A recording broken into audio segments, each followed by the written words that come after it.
자, 오늘 묵상하실 말씀은 마가복음 1장 14절과 15절 말씀이 되겠습니다. 마가복음 1장 14절과 15절 말씀입니다. 같이 읽겠습니다. 요한이 잡힌 후 예수께서 갈릴리에 오셔서 하나님의 복음을 전파하여 이르시되 때가 찼고 하나님의 나라가 가까이 왔으니 회개하고 복음을 믿으라 하시니라. 한 번 더 읽죠.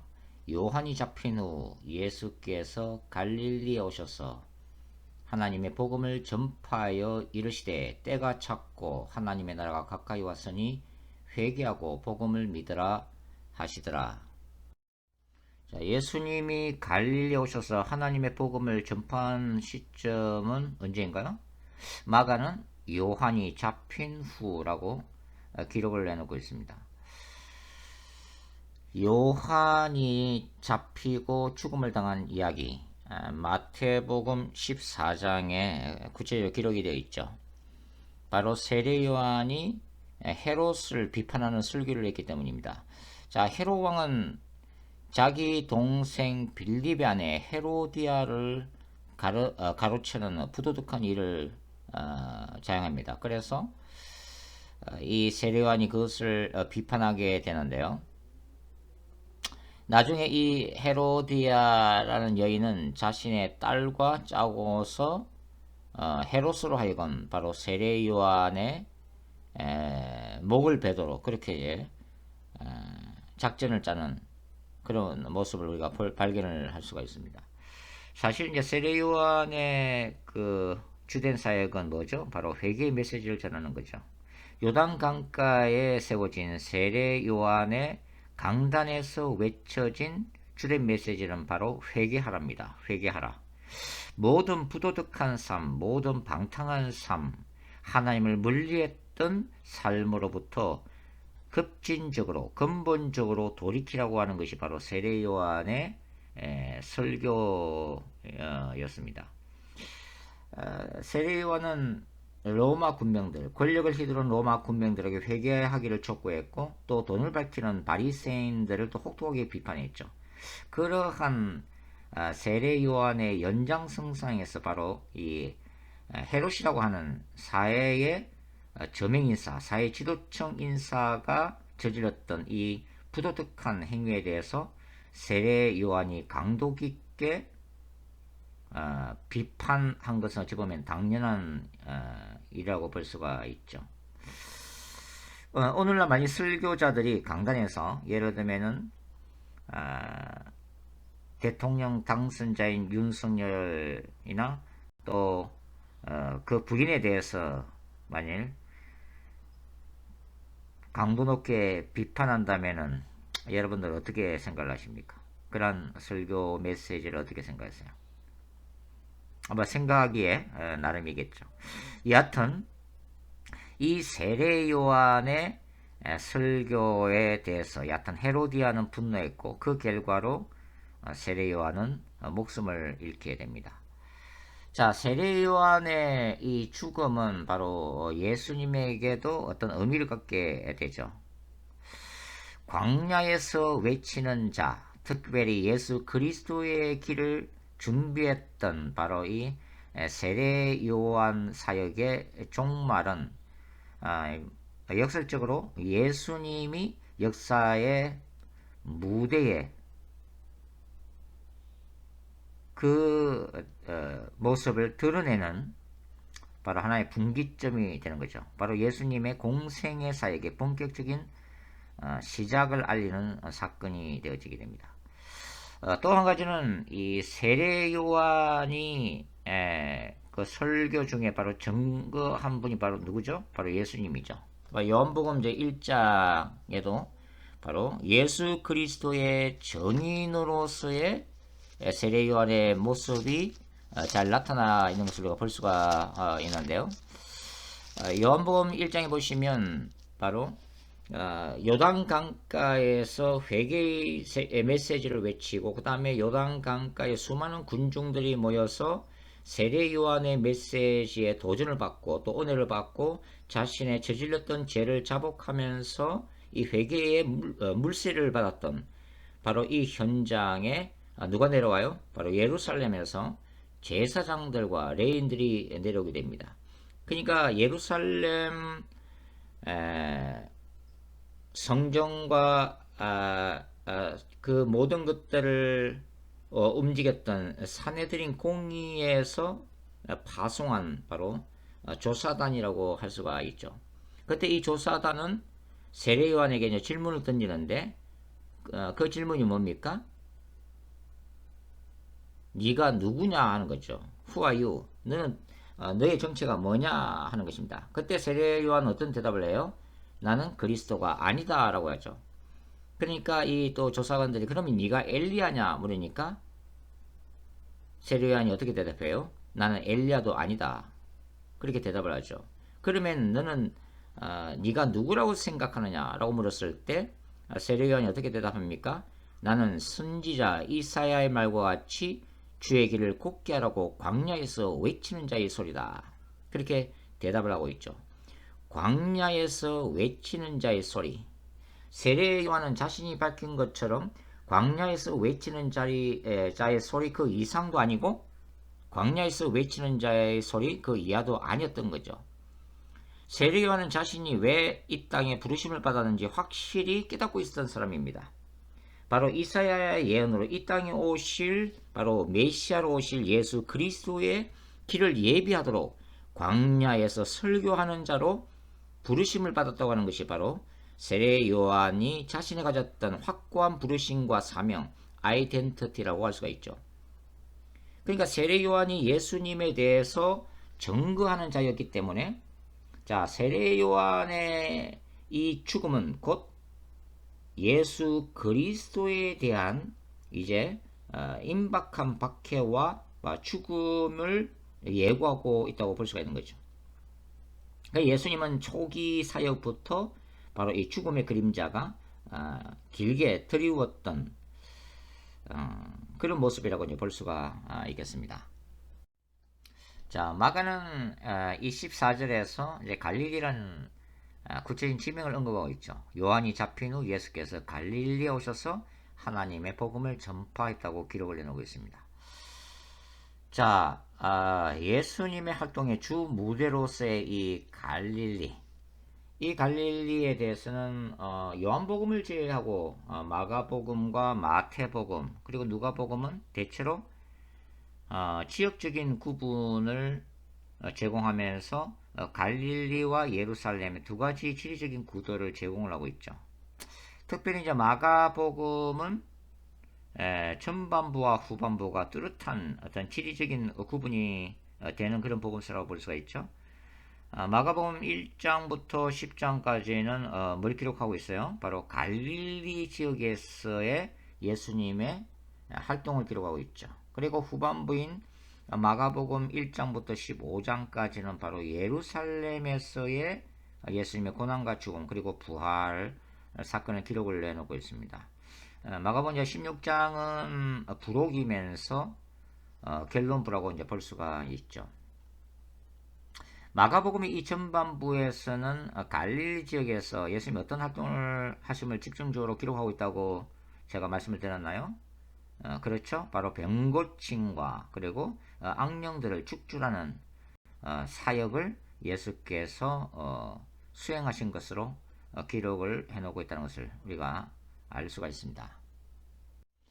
자, 마가는 15절에서 어떻게 기록하고 있어요? 이르시되 때가 찼고 하나님의 나라가 가까이 왔으니 회개하고 복음을 믿으라 하시더라. 바로 종말론적인 하나님 나라의 선포라고 할 수가 있죠. 자, 하나님의 나라가 가까웠다. 하나님의 나라가 임박했다고 하는 이 선포 내용은 역설적으로 뭘 얘기하죠?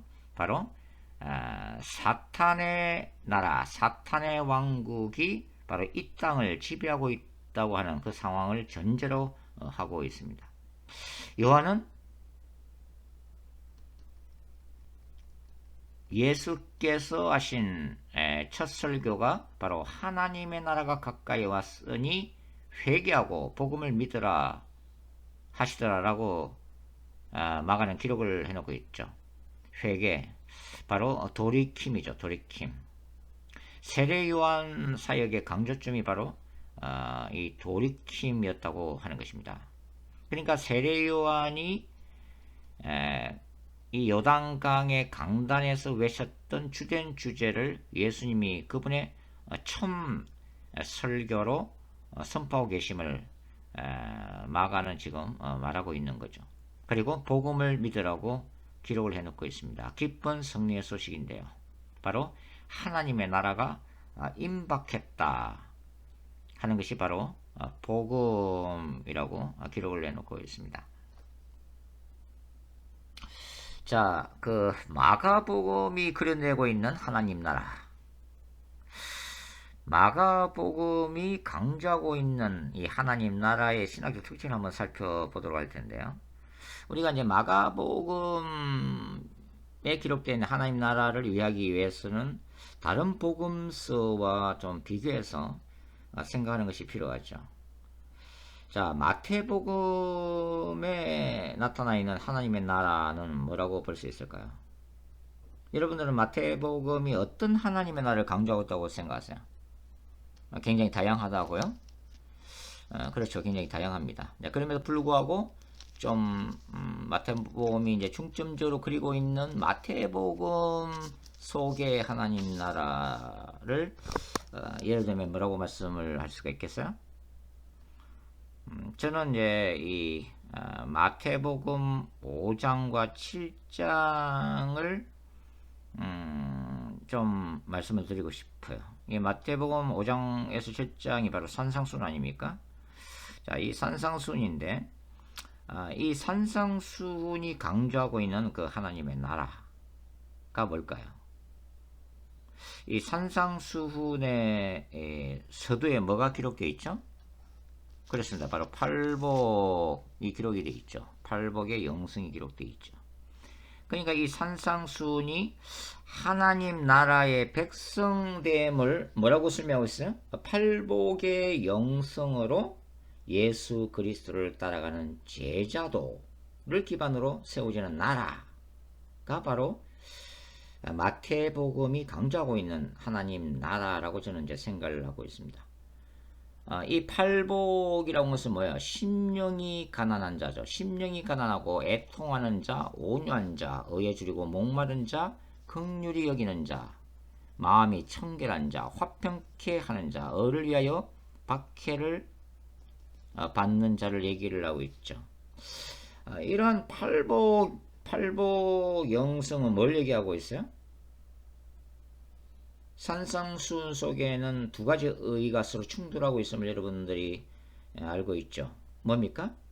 바로 서기관과 바리새인들의 의와 예수님을 따르는 제자들의 의라고 말씀을 드릴 수 있죠. 이 두 가지 의가 마태복음에서 크게 이제 대조를 이루고 있다고 말씀을 드릴 수가 있습니다. 그러면 서기관과 바리새인들의 의는 뭐예요?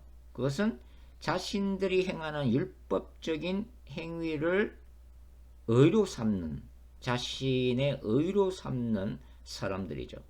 그러면은 산상수훈에 나와 있는 이 팔복이 말하고 있는 팔복을 소유한 하나님 백성들의 의는 뭘 얘기하는 겁니까? 심령이 가난하고 애통하고 온유한 자, 의에 줄이고 목마른 자, 긍휼히 여기는 자, 마음이 청결한 자, 화평한 자. 의를 위하여 박해를 받는 자는 도대체 어떤 상태를 말하는 거죠? 그것은 뭡니까? 자신의 의를 과감하게 포기하고 오직 하나님을 갈급해하고 하나님을 온전히 의지하고 추구하는 그런 영성이라고 볼 수가 있죠. 심령이 가난하다는 것은 뭡니까? 세상의 모든 것들로 채울 수 없음을 깨닫고 오직 하나님의 의에 굶주린 상태, 결핍되어 있는 상태, 오직 하나님만이 채워주실 수 있음을 믿고 있는 상태, 바로 그런 것이 그런 마음의 상태가 심령이 가난한 자들이죠. 그래서 이 하나님의 의에 목마르고 줄인 자들은 바로 하나님의 마음으로 애통하는 자들이고, 하나님의 영광을 위해서 자신을 쳐서 온유케 하는 자들이고, 하나님의 의에 줄이고 목마른 자들이고, 바로 하나님의 마음으로 다른 사람을 불쌍히 여기는 자들이고,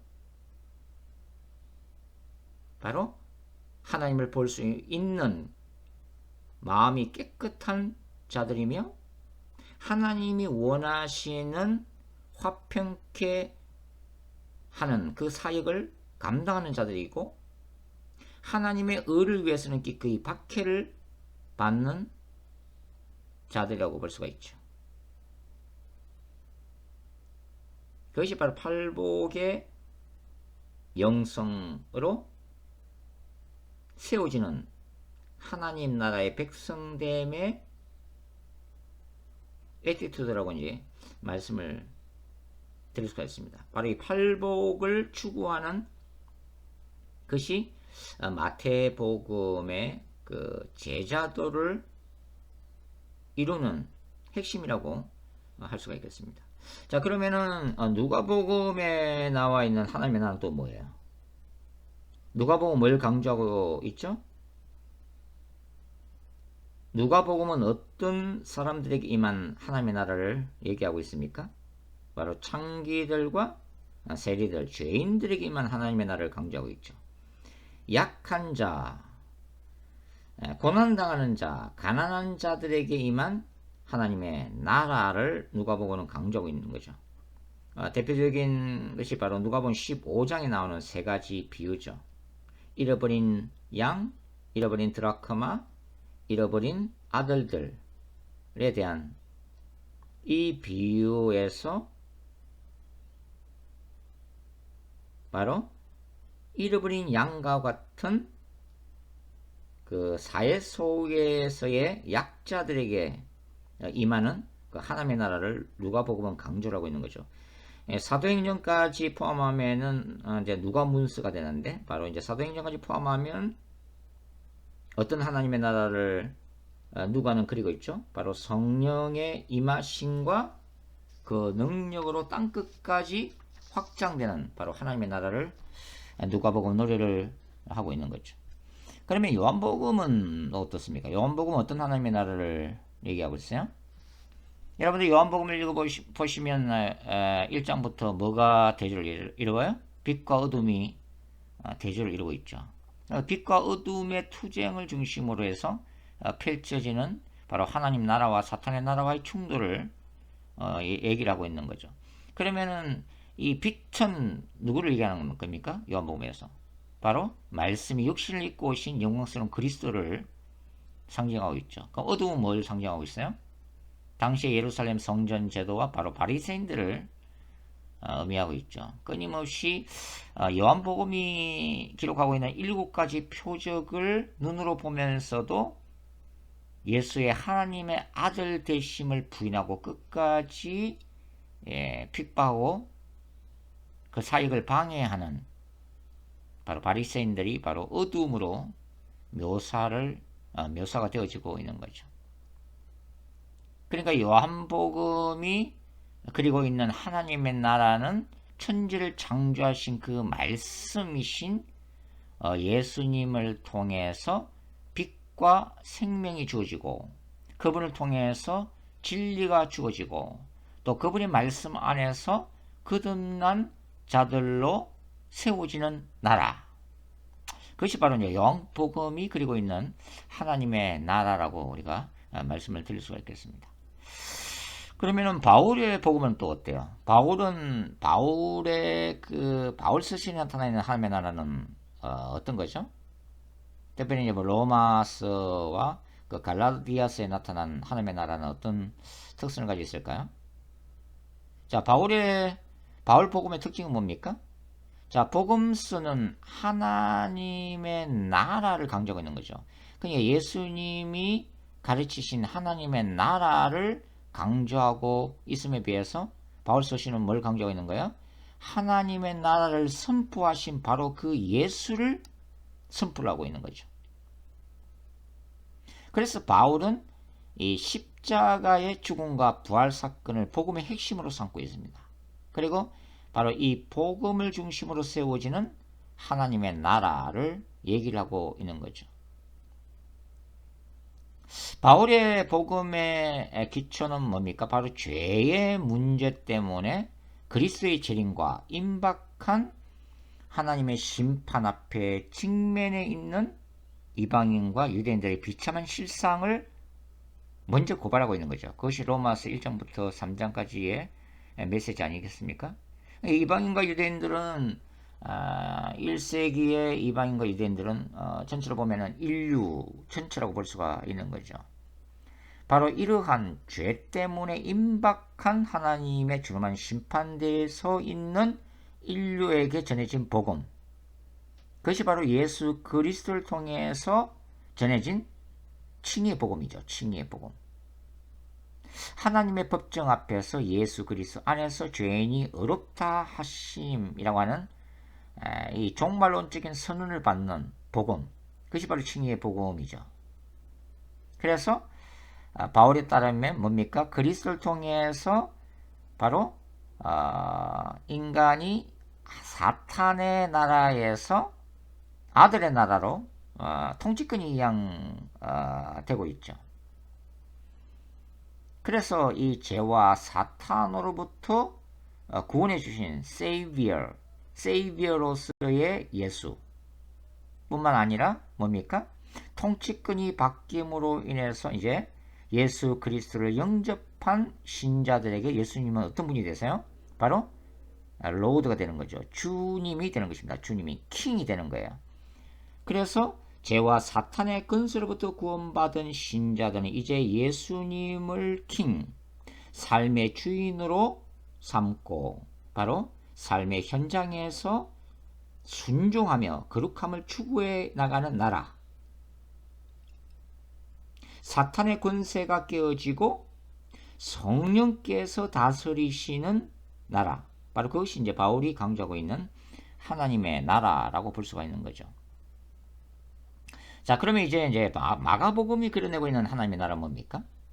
특별히 마가복음의 전반부, 마가복음 1장부터 10장까지 갈릴리 사역을 통해서 그려내고 있는 강조점이 뭐라고 그랬어요? 바로 병고침과 악령 축출이라고 그랬죠. 그러니까 마가가 그리고 있는 하나님의 나라는 능력 많으신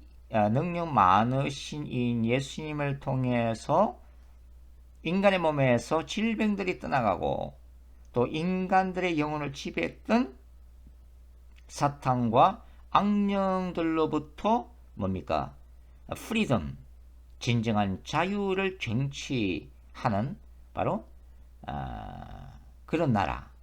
바로 그것이 이제 마가복음이 그려내고 있는 하나님 나라의 특징이라고 우리가 얘기를 할 수가 있겠죠. 그래서 이제 마가복음은 결론부에서 뭘 기록하고 있어요? 자, 다시 한번 찾아서 한번 읽어볼까요? 마가복음 16장을 다시 한번 찾아보겠습니다. 마가복음 16장 15절부터 찾아서 자 읽어보죠. 또 이르시되 너희는 온 천하에 다니며 만민에게 복음을 전파하라. 자, 마가가 강조하고 있는 복음이죠. 16절 믿고 세례를 받는 사람은 구원을 얻을 것이요 믿지 않는 사람은 정죄를 받으리라.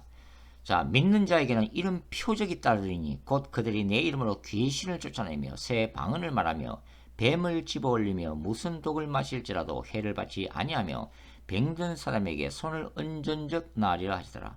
자, 마가복음이 다른 복음서에 비해서 특별히 또 두드러지게 결론부에서 이 부록에서 강조하고 있는 메시지를 읽을 수 있죠. 19절 주 예수께서 말씀을 마치신 후에 하늘로 올리우사 하나님 우편에 앉아 계시니라. 20절 제자들이 나가 두루 전파할세 주께서 함께 역사하사 그 따르는 표적으로 말씀을 확실히 정언하시니라.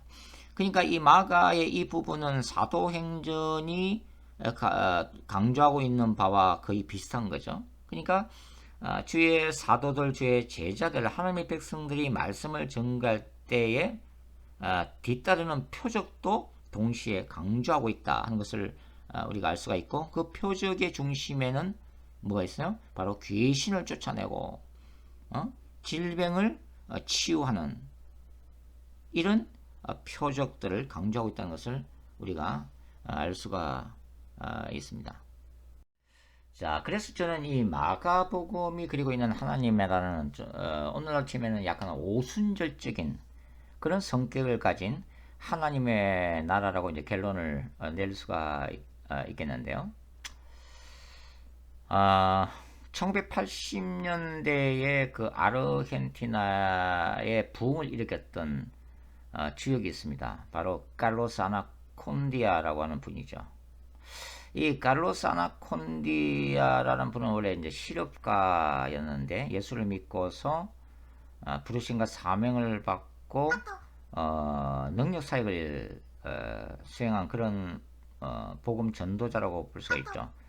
피터 웨그너 박사는 이 칼로스 아나콘디아에 대해서 사도 시대 이후에 가장 효과적이고 강력한 복음 전도자로 평가를 한 바가 있습니다. 이 칼로스 아나콘디아 사역의 특징은 한마디로 파워 에반젤리즘이죠. 바로 능력 사역이라고 할 수가 있습니다. 자, 능력 사역에는 몇 가지 특징들이 있죠. 바로 영적 전쟁, 그 다음에 중보 기도, 그 다음에 한 도시나 지역에 존재하는 사탄의 어떤 경관진을 허무는 어떤 스피리추얼 매핑 개념도 있고, 그 다음에 육체적인 치유와 그로 인한 영적 부흥을 특징으로 하고 있죠. 그리고 이러한 능력 사역들은 신자들을 대상하기보다는 뭡니까? 예수를 믿지 않은 불신자들을 대상으로 하는 전도 운동이라고 할 수가 있습니다. 그러니까 이 칼로스 아나콘디아 집회는 특징이 뭡니까? 대중 축사 사역이죠. 그러니까 한 개인이 아니라 그 모임에 모인 전체 대중들을 강력하게 기도하고 말씀으로 축사하는 뭐 그런 사역들이 칼로스 아나콘디아의 그 사역의 핵심이다라고도 말씀을 드릴 수가 있습니다. 이 칼로스 아나콘디아의 이 강력한 성령 운동, 또 복음 전도 운동, 영적 전쟁, 이런 영향이 바로 나중에 그 미국의 펜사콜라 브론스빌 교회 부흥운동으로 이제 확산이 되게 되죠. 그리고 이러한 그 칼로스 아나콘디아 사역의 영향은 캐나다 토론토까지 전해져서 빈야드 운동이 일어나는 하나의 계기가 되게 됩니다. 그리고 쭉 그 연장성상에서 바로 피터 웨그너의 신사도 개혁 운동에도 큰 영향을 미치다고 볼 수가 있죠. 자, 이런 운동들이 때로는 지나친 은사주의도로 치우치기도 하고, 그 다음에 기적만을 강조하는 그런 경향성을 보이기 때문에 말씀과 신학이 약한 단점을 가지고 있습니다. 이런 단점이 있지만 또 장점을 볼 수 있는 것은 뭡니까? 오늘날 현대 교회가 어찌 보면 잃어버렸던 그 역동적인 성령운동, 이런 치유나 그 다음에 축사나 그 다음에 강력한 어떤 창조적 기적이 나타나는 이런 성령 중심의 역동적인 부흥운동, 이런 것들이 또 이러한 오순절적 그 부흥운동의 그 장점이라고 볼 수가 있죠.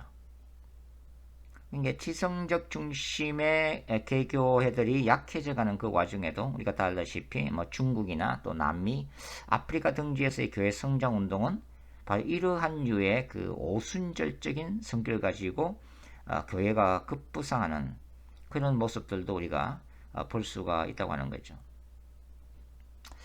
저는 이제 현대 교회가 이러한 말씀과 신학이 깊어지고 또 깊이 있는 말씀을 선포하고 전하는 교회가 될 뿐만 아니라 잃어버린 어떤 성령의 역동성과 그 능력을 되찾아서 강력하게 하나님의 나라를 일으켜 세우는 그러한 교회들이 나타났으면 하는 그런 바람을 가지고 있습니다. 자, 오늘은 이렇게 마가복음 1장 14절과 15절을 함께 살펴봤는데요. 하나님의 나라에 대해서 우리가 다시 한번 생각해 볼 수 있는 기회가 됐으면 좋겠습니다. 다음 시간에 계속해서 우리 마가복음을 함께 공부를 해 나가도록 하겠습니다. 감사합니다.